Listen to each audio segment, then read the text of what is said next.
The crystal spires of Veltara reached toward the stars like frozen lightning. Queen She-Ra stood on her palace balcony, watching the ships from dozens of worlds land in the ceremonial courtyard below. Her skin glowed with soft blue light, the color of contentment and hope. Today was supposed to be special. Today was supposed to bring peace.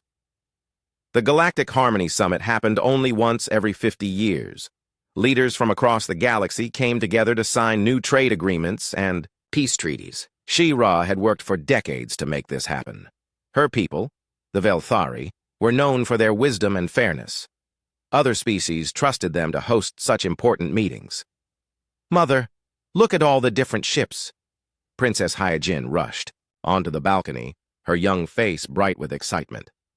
At 16 years old, she had her mother's elegant features, but with the energy of youth.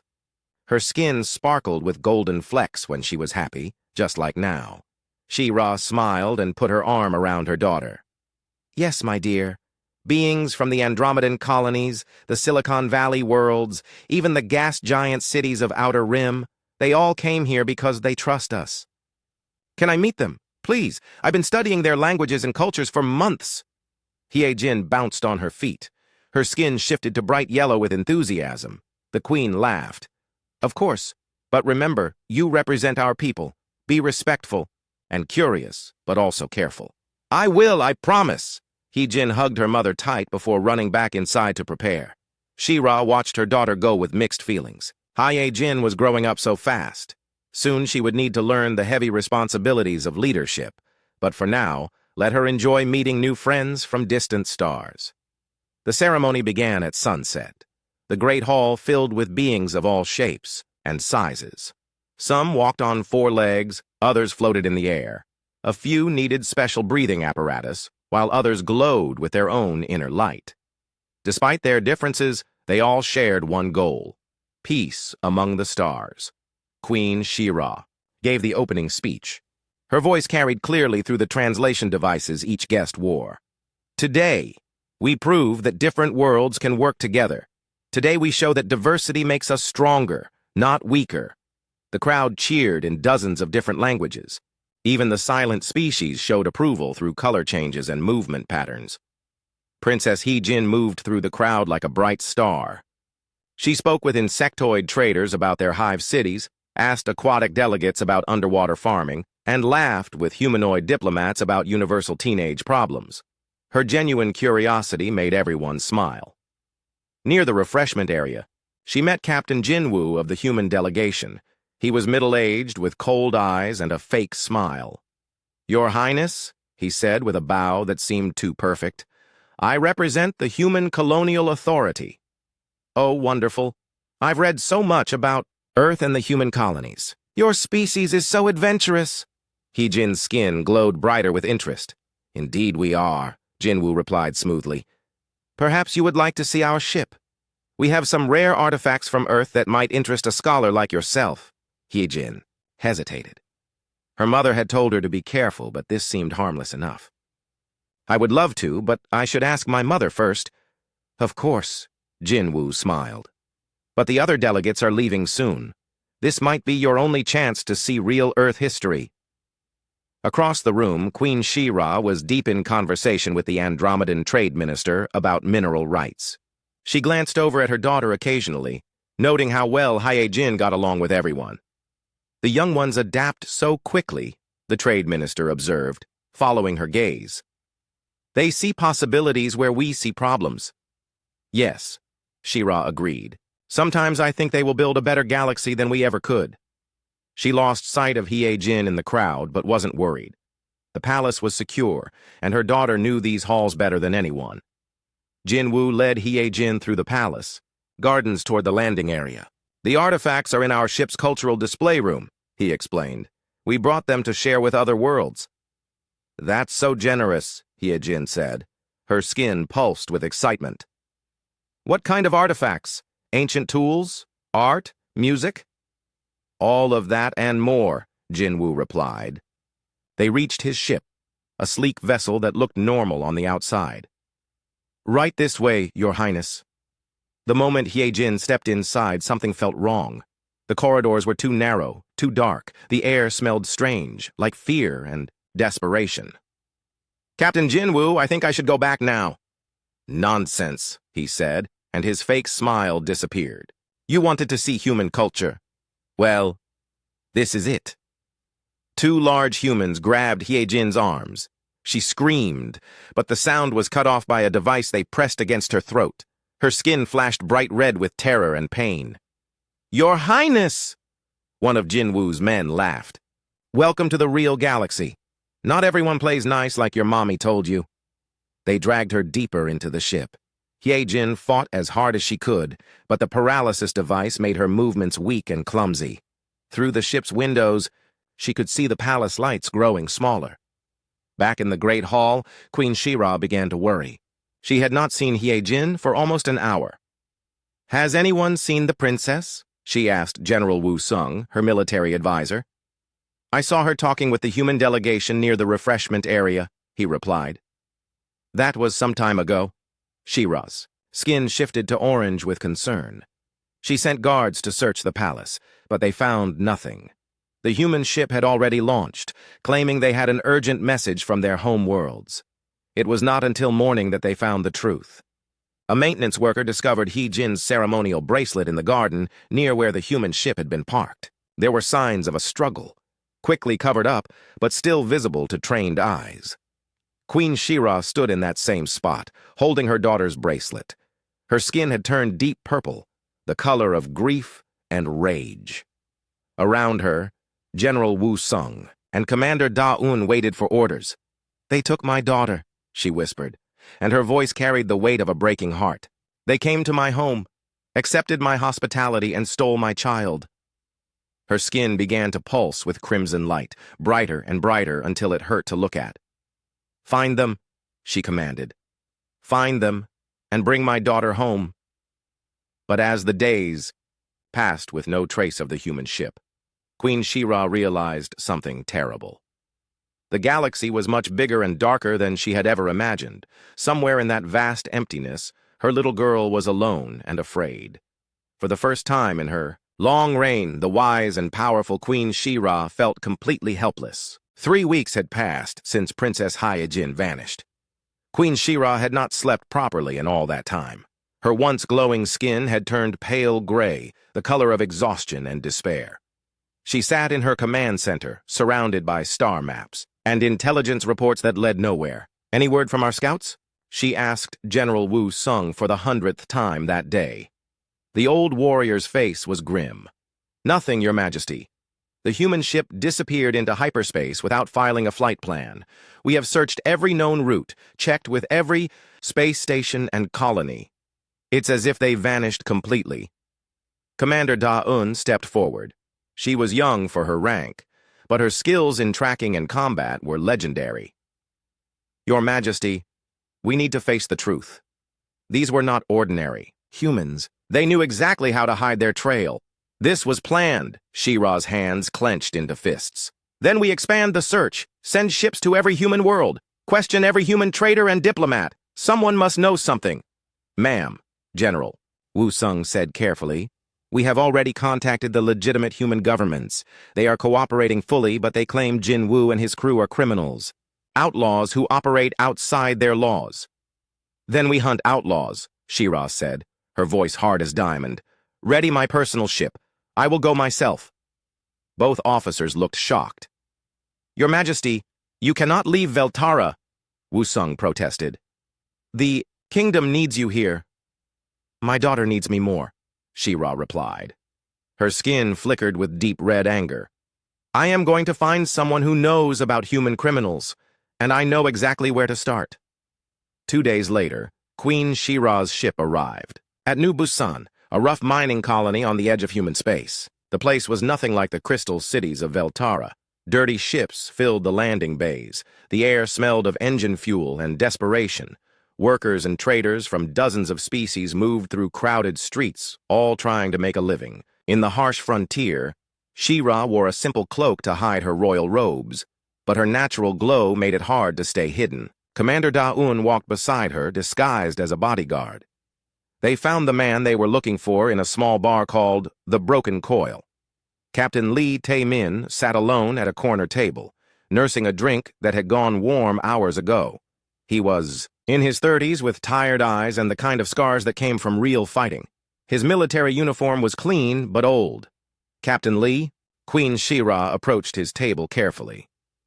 Tae-min looked up and his eyes widened when he recognized her despite the cloak. "Your Majesty, what are you doing in a place like this?" "I need your help," she said simply. "May I sit?" He nodded, still confused. She-Ra pulled back her hood, and her natural light filled their corner of the dark bar. Other customers stared but kept their distance. "I know who you are, Captain Lee," she continued. "You served in the human colonial marines for 15 years. You fought pirates and smugglers across 3 sectors. Your records say you know more about criminal networks than almost anyone." Taemin's face hardened. "That was a long time ago. I'm retired." "My daughter has been kidnapped," She-Ra said, and her voice almost broke. "Taken by human criminals led by someone called Jin Woo. I need someone who understands how these people think, how they operate." For a moment, Tae-min said nothing. Then, he took a long drink and set down his glass. "Ma'am, with respect, you don't want to go down that road. The criminal underworld isn't like the civilized galaxy. It's dark and dangerous, and it changes people." She-Ra reached into her cloak and pulled out a small device. It projected a hologram of Princess Hyejin laughing at something off-camera. Her skin sparkled with joy, and her eyes were bright with curiosity about the world. "This is my daughter," She-Ra said softly. "Her name is Hyejin. She loves learning about other cultures. She speaks 12 languages and dreams of visiting Earth. Someday, she is kind and brave and innocent, and right now she is somewhere in the galaxy, alone and afraid." Tae-min stared at the hologram, and something painful flickered across his face. "How old is she?" 16 in your years," She-Ra replied. "Just a child who wanted to make friends with beings from other worlds." The captain was quiet for a long time. When he spoke again, his voice was rough. "I had a sister once. Her name was Sujin. Pirates took her ship when she was 15. I was away on deployment, couldn't help. Never found her." "I'm sorry," She-Ra said, and meant it. "That's why I retired," Tae-min continued. "Got tired of always being too late, always arriving after the damage was done." He looked at the hologram again. "But maybe this time could be different. You'll help me?" Hope flickered in She-Ra's voice. Tae-min nodded slowly. "I know some people who might have information. But ma'am, you need to understand. These aren't the kind of beings who respond to royal authority. They respect only 2 things, money and force. I have both," She-Ra said firmly. Over the next several hours, Tae-min led them through the darker parts of New Busan. They visited illegal bars, black market dealers, and information brokers who operated in the shadows between worlds. Most of them were too scared to talk at first, but She-Ra's desperation was clear, and her offers of payment were generous. Finally, in a grimy shop that sold recycled starship parts, they found someone willing to talk. The shop owner was a multi-armed alien named Q-Wan who dealt in stolen goods and illegal information. "Jin Woo?" Q-Wan's voice was like grinding metal. "Yeah, I know him. Bad human, very bad. Takes things that don't belong to him, sells them to people with sick tastes." "What kind of things?" Da-Un asked, though her expression said she already knew. "Living things," Q-Wan said. "Smart things. Things that can think and feel. Collectors. Pay big money for rare specimens. Especially if they're young and royal." She-Ra's skin flashed bright red with rage, but Tae-min put a warning hand on her arm. "Where does he sell these things?" Tae-min asked. Q-Wan was quiet for a moment, then named a price that made even Commander Da-Un gasp. Without hesitation, She-Ra transferred the credits. "There's a station in the Void Nebula," Q-Wan said.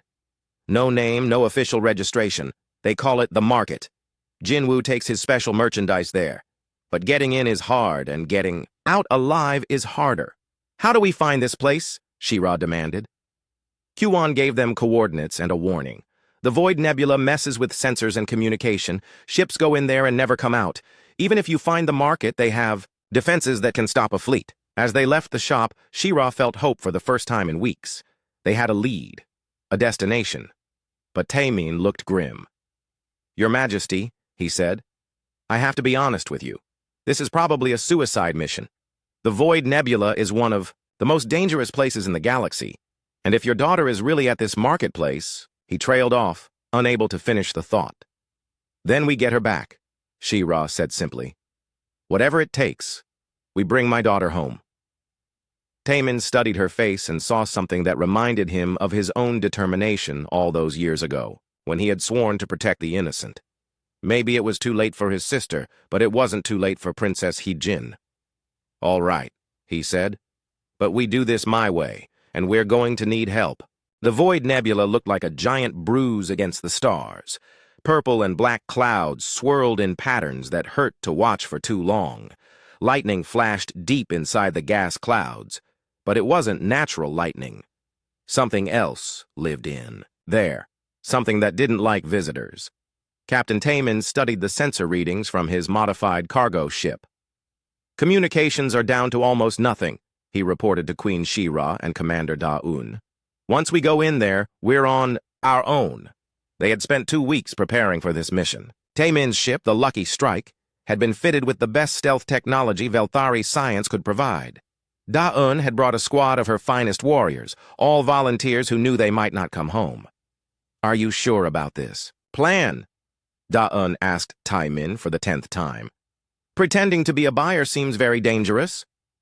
"It's the only way to get close," Taemin replied. "The market doesn't allow random visitors. You need credentials, references, and most importantly, you need to prove you have money to spend on their special merchandise." Queen She-Ra sat quietly in the co-pilot's seat, staring at the hologram of her daughter she kept in her hands. 3 weeks of captivity. 3 weeks of not knowing if Hee-Jin was alive or dead, hurt or whole. Her skin had been gray with worry for so long that her advisors back home were concerned for her health. "Once we find her," She-Ra said softly, "what then? We can't fight an entire station." "We don't fight it," Taemin said. "We break it. Da-Un's, people will plant charges in the power core while I locate the princess. When the lights go out, we grab her and run." "And if something goes wrong?" Da-Un asked. Taemin didn't answer immediately. They all knew the risks. The Void Nebula was where ships went to disappear forever. The market was protected by some of the most dangerous criminals in the galaxy. If they were caught, death might be the kindest thing they could hope for. "Then we make sure the princess gets out," he finally said, "no matter what happens to us." The ship shuddered as they entered the nebula. The purple clouds pressed against the viewports like living things. Sensors went crazy, showing false readings and phantom contacts. It was like flying blind through a maze of poison gas. "There," Da-Un pointed at a faint energy signature. "That has to be it." The market appeared out of the nebula clouds like a metal cancer. It was built from dozens of different ships welded together over the years. Weapons platforms stuck out at odd angles. Docking bays opened like hungry mouths. The whole thing looked like it might fall apart, but Taemin knew that was an illusion. This station had survived in the Void Nebula for decades. "Unknown ship, state your business," came a harsh voice over the radio. "This is Captain Kim," Taemin replied, using his fake identity. "I have an appointment with the broker. Codename, Golden Bird." There was a long pause. Then, "Dock at Bay 7. Come alone. Any weapons and you'll be spaced." The docking bay was dirty and poorly lit. Armed guards watched from the shadows as Taemin walked down the ramp. He was dressed like a wealthy trader, with expensive clothes and an arrogant attitude that made him sick to pretend. The guards led him through corridors that stank of fear and desperation. He passed cells where beings from dozen worlds were kept, like animals. Some reached through the bars begging for help. Others had given up hope entirely. Taemin forced himself to keep walking, to not let his disgust show. The broker's office was at the center of the station. Kang-Ho was a fat human with small, cruel eyes and fingers covered in rings. He studied Taemin like a snake watching a mouse. "So," Kang-Ho said, "you're interested in our premium merchandise. Very exclusive, very expensive." "Money is no object," Taemin replied. "I represent certain collectors who value rarity above all else." Kang-Ho smiled, showing gold teeth. "Excellent. We recently acquired something truly special. Royal blood, if you can believe it. Young, healthy, very exotic. Taemin's heart pounded, but he kept his face calm. Show me. They took a lift down several levels, deeper into the station. The air got colder and more stale. Finally, they reached a high-security area with multiple guards and energy barriers. Here she is, Kang Ho said proudly, stopping before a reinforced cell. Princess of the Velthari, completely unique. Inside the cell, Princess Hyejin sat on a simple cot. She was alive, but Taemin could see what the weeks of captivity had done to her. Her skin was dim, barely glowing.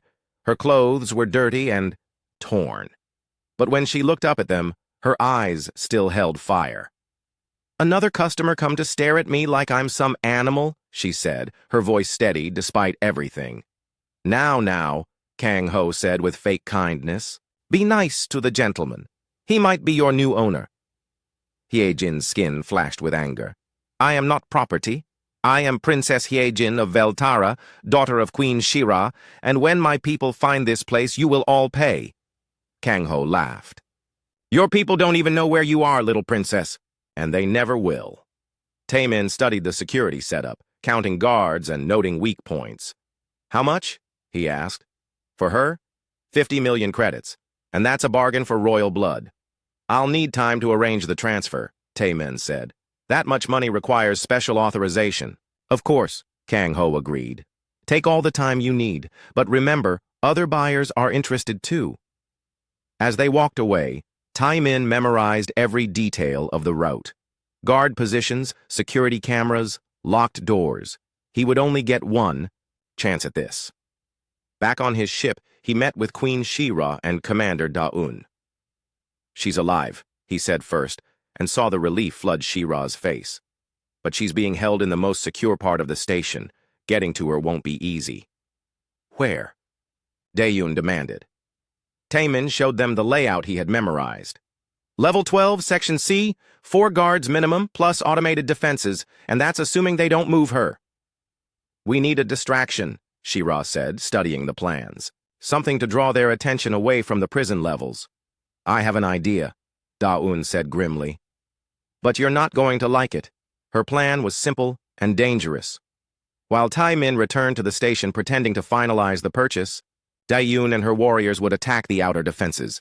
The noise and confusion would draw guards away from the prison, giving Taemin a chance to reach Hyejin. "It's a suicide mission," Taemin said. "They'll kill you all." "Maybe," Da-un admitted, "but it will give you and the princess time to escape. That's what matters." Queen Shira looked at both of them, these warriors who were willing to die for her daughter. "There has to be another way." "There isn't," Taemin said gently. "Sometimes, the only choice is between certain death and probable death. We take probable death and hope for the best." As they prepared for the mission, Hyejin sat in her cell, unaware that help was coming. She had not given up hope, even after weeks of captivity. Her mother had taught her that hope was the strongest force in the universe. It could survive anything, even the darkness of the Void Nebula. Soon, she would discover just how right her mother had been. And across the galaxy, Queen Shira prepared to risk everything for the chance to hold her daughter again. The explosions started at exactly midnight, station time. Da-un and her warriors hit the outer weapon platforms with everything they had. Alarms screamed throughout the market as emergency lights bathed the corridors in red. Guards ran toward the outer sections, leaving the inner prison levels with minimal security. Taemin moved through the chaos like a ghost. His military training took over, years of combat experience guiding him through the panicking crowd. He reached the prison level just as the main power grid flickered and died. Emergency lighting cast strange shadows as he approached Hyejin's cell. 2 guards remained at their posts, but they were nervous and distracted by the sounds of battle. "Above!" "What's happening up there?" one guard asked the other. "Don't know, don't care," his partner replied. "We stay here and watch the merchandise." Taemin struck from behind, moving silently in the dim light. Both guards went down without making a sound. He quickly searched their bodies for the cell keys, his hands shaking with urgency. Inside the cell, Princess Hyejin had pressed herself against the far wall. When the door opened and she saw Taemin, her skin flickered with confusion and hope. Who are you? She whispered. A friend, Taemin said, offering his hand. Your mother sent me. At the mention of her mother, Hyejin's eyes filled with tears. Her skin began to glow with the first real light it had shown in weeks. She really came for me? She turned the galaxy upside down looking for you, Taemin said with a smile. Now, we need to go. Can you walk? Hyejin nodded and took his hand. Her grip was weak from weeks of poor food and little exercise, but her spirit was strong. What about the others? She asked, looking at the other cells. We can't save them all, Taemin said gently. I'm sorry, but we have to go now. They moved through the station as more explosions rocked the structure. Taemin led her through maintenance tunnels and service corridors, avoiding the main routes, where guards might spot them. Are you hurt? He asked, as they climbed through a narrow passage.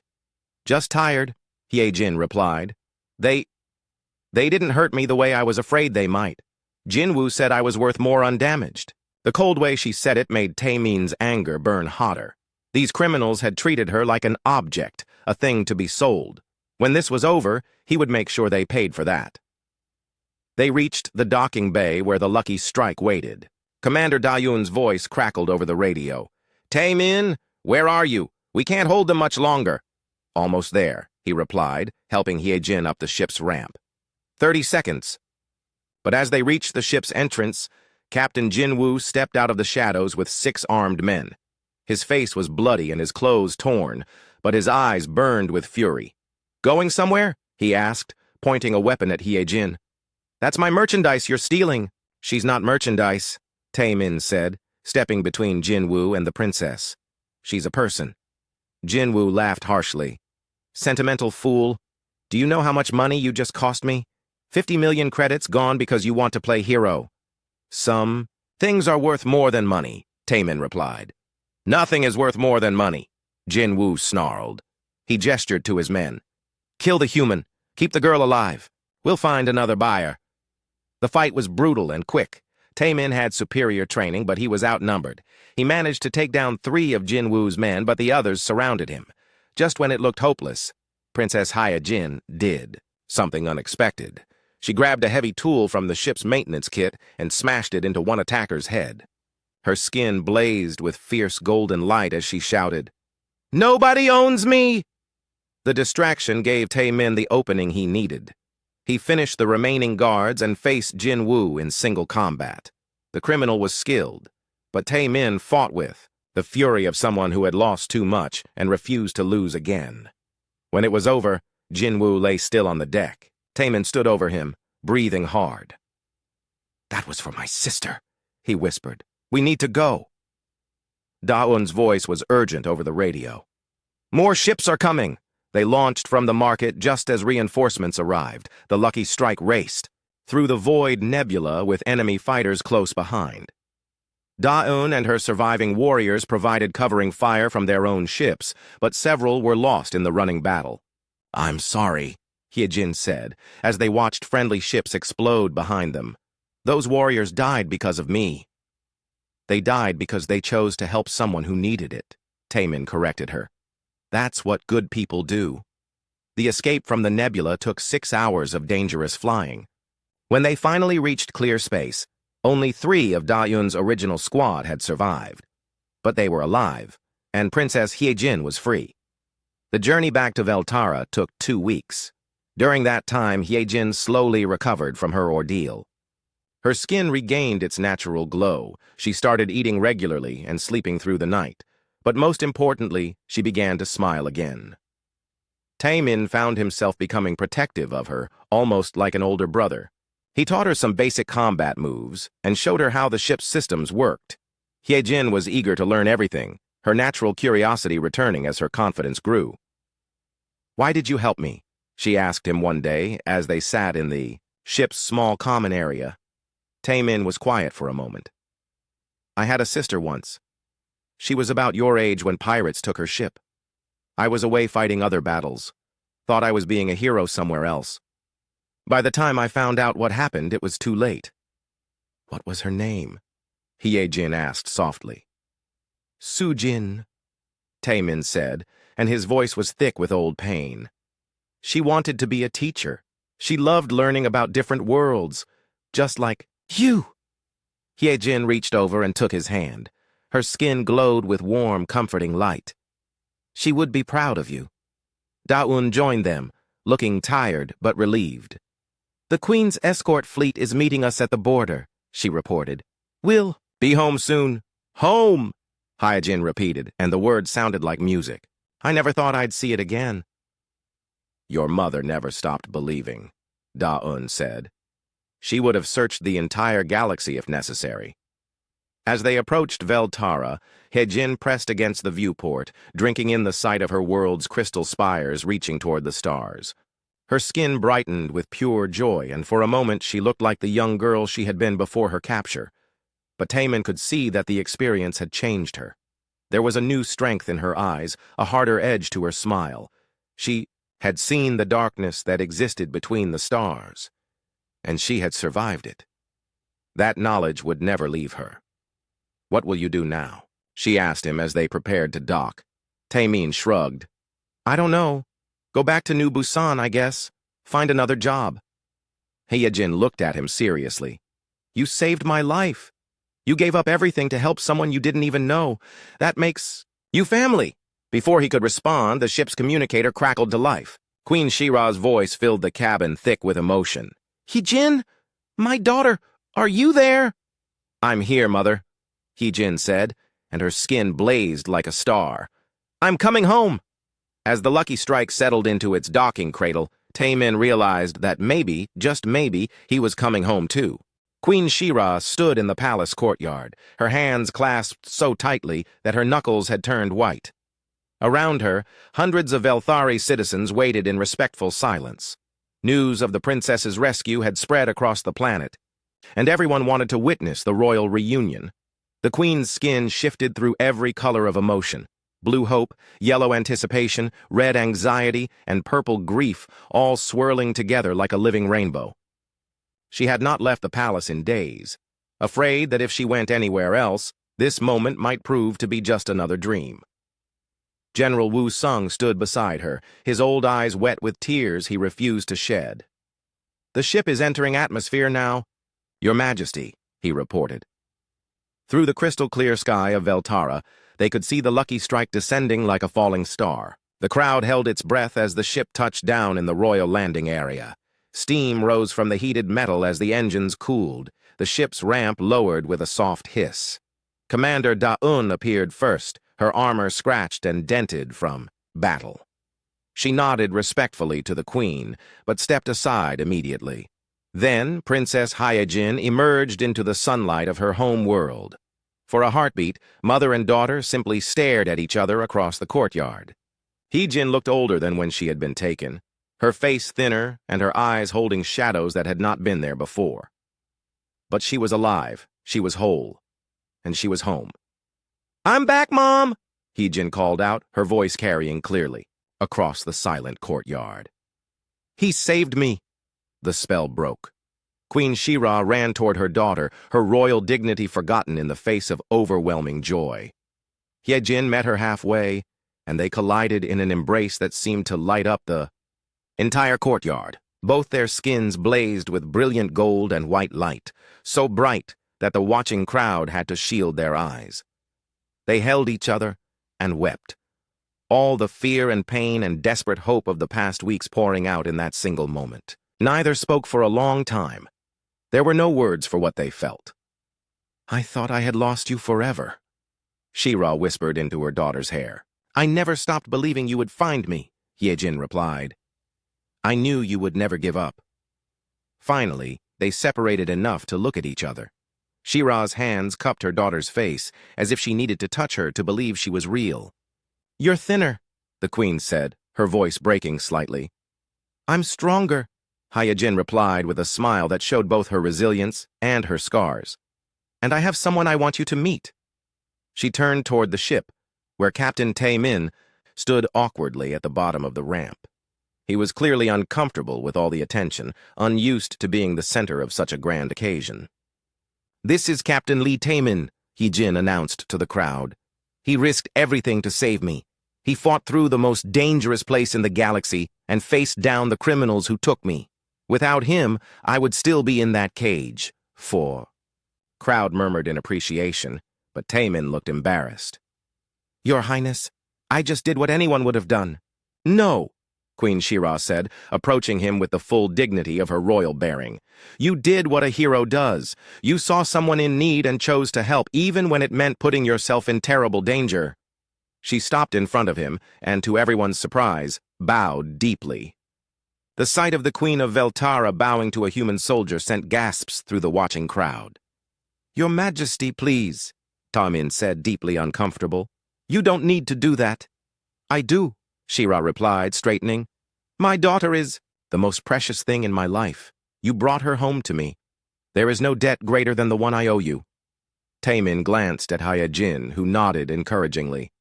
I was honored to help, he said simply. She's a remarkable young woman. You should be proud. I am, She-Ra said, looking at her daughter with shining eyes. But I am also grateful to you. What can I give you in return? Name anything. Wealth, land, technology, a fleet of ships, and it is yours. Taemin was quiet for a moment, considering. The crowd waited breathlessly for his answer. There's something happening out there, he said finally. Places like the market, criminals like Jin Woo and Kang Ho, they're trading in people, treating sentient beings like property. Your daughter wasn't their first victim, and she won't be their last unless someone stops them. What are you saying? Queen She-Ra asked. I want to form a task force, Taemin said, his voice growing stronger as the idea took shape. A joint operation between species, dedicated to hunting down slavers and traffickers. We free the victims and shut down the networks that profit from suffering. Hyejin stepped forward, her skin glowing with excitement. I want to be part of it. Absolutely not, Queen She-Ra said immediately. You've been through enough. Mother, Hyejin said gently but firmly. I've seen what those places are like. I've been in those cages. Who better to help rescue others than someone who understands what they're going through? Dae-Yoon nodded approvingly. The princess showed great courage during the rescue. She fought alongside us when it mattered most. Queen She-Ra looked between her daughter and the human captain who had saved her. She could see the determination, in both their eyes, the shared purpose that had already bonded them like family. Very well, she said at last. But this task force will have the full support of the Velthari government. Ships, technology, intelligence networks, whatever you need to succeed. Over the following days, word of the rescue spread throughout the galaxy. The story of how a human soldier had saved an alien princess touched hearts across dozens of worlds. More importantly, it opened eyes to the reality of slavery and trafficking that still existed in the dark corners of space. Delegates from other species came to Veltara to offer their support for the new anti-slavery task force. The Andromedan Trade Federation provided funding. The Silicon Valley worlds offered advanced computer systems for tracking criminal networks. Even some human governments, embarrassed by the actions of their criminal citizens, pledged their cooperation. Taemin found himself appointed as the task force's first director, with Princess Hyejin as his deputy and Commander Da-Un leading the military operations. It was a strange new life for a man who had thought his fighting days were over. On the night before their first official mission, Taemin sat in the palace gardens where Hyejin used to play as a child. The princess found him there, looking up at the stars. Nervous? She asked, sitting beside him on the crystal bench. Terrified, he admitted. What if we're too late for the next victim? What if we make mistakes and people die because of my decisions? Hyejin was quiet for a moment. Then she said, Do you know what kept me going in that cell? It wasn't just hope that my mother would find me. It was knowing that somewhere in the galaxy there were people like you. People who would risk everything to help a stranger. She looked up at the same stars he was watching. We can't save everyone, but we can save some. And for those we save, it will mean everything. Taemin nodded, feeling some of his fears ease. Your mother is lucky to have you. She knows, Hyejin said with a smile.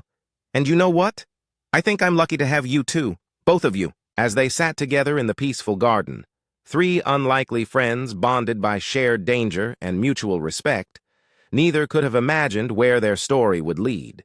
The galaxy was vast and full of darkness, but it was also full of light. The light of beings who chose to help rather than harm, to protect rather than exploit. Their work was just beginning, but they faced it together. And in a universe where such friendship could exist between different species, anything was possible. The next morning, as their ship prepared to launch on its first mission, Queen She-Ra stood once again in the courtyard. But this time, instead of waiting for her daughter to return, she was watching her leave to help others find their way home. "Bring them back," she whispered to the departing ship.